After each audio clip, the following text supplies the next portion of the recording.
Kevin McDonald. We're backstage here at TEDxOrangeCoast, and with me is Reggie Littlejohn, and she's with Women's Rights Without Frontiers. She's also a TEDx speaker. So thank you for talking with us. Oh, thank you for asking me. Yeah, congratulations on being a TEDx speaker. That's pretty much a fun honor, isn't it? Oh, it's absolutely an honor. So tell me a little bit about Women's Rights Without Frontiers. We are an international coalition to combat forced abortion, gendercide, that's the sex-selective abortion of baby girls, and also sexual slavery in China. Specifically in China? Specifically in China.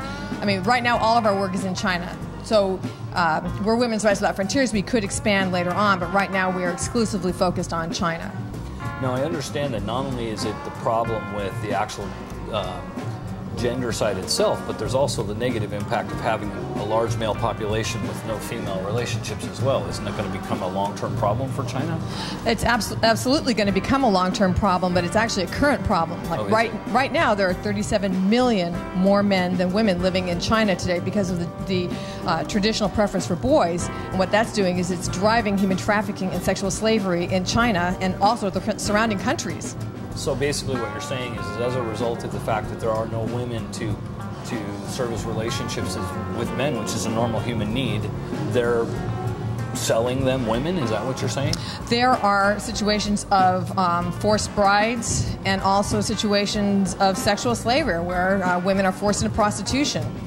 Yeah, that's sad. I know that having been involved in prevention of human trafficking now for about 15 years myself, I'm familiar with the situation, and that's sad, knowing that we're actually seeing a government policy that's going to actually encourage it more and more over the next couple of decades. How is your organization funded? How are we funded? Yeah, how are you funded? Are you privately funded through, My husband and I sold our home and committed $50,000 to helping the women and the babies of China. And we got our nonprofit status about a year ago, and now people are starting to donate to our organization, which is what's keeping us going. Good for you. So yeah. How can people help you? How do they find out about you? Well, you go online, Women's Rights Without Frontiers, and right now we're launching this campaign to end gendercide in China. And people can give money towards saving baby girls in China. The way it works is that we have baby girls, mothers of baby girls who are at risk. In other words, they might be pressured to abort their baby girl, or they might be pressured to just expose their baby girl, leave her out in the field to die.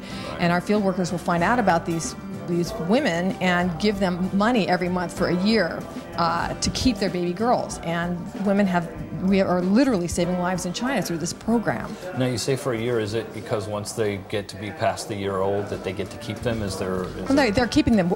They're keeping them to begin with. This program is a program to get mothers to keep their daughters, to not abort them and to not expose them. And it's the time when they're pregnant is when girls are at the greatest risk, because that's when they can become aborted. Right. And then when they're first born and they're fine, then the announcement goes out that they're a girl. A lot of times the husband or the mother-in-law will pressure the woman to just leave her baby out in the field to die. Right. So it's the pregnancy and the first few months that are the time of greatest vulnerability for a girl. And what we have found is if we give money during this time and the woman is able to fight back saying, look, I'm going to keep this girl, she's bringing money into the family, then once the girl is 3, 4, 5 months old, everybody's in love with her and they can't imagine life without her, and then she stops being human to them. Exactly. Well, that's a great cause. What a great story. So what's been your biggest takeaway as being part of TEDx today?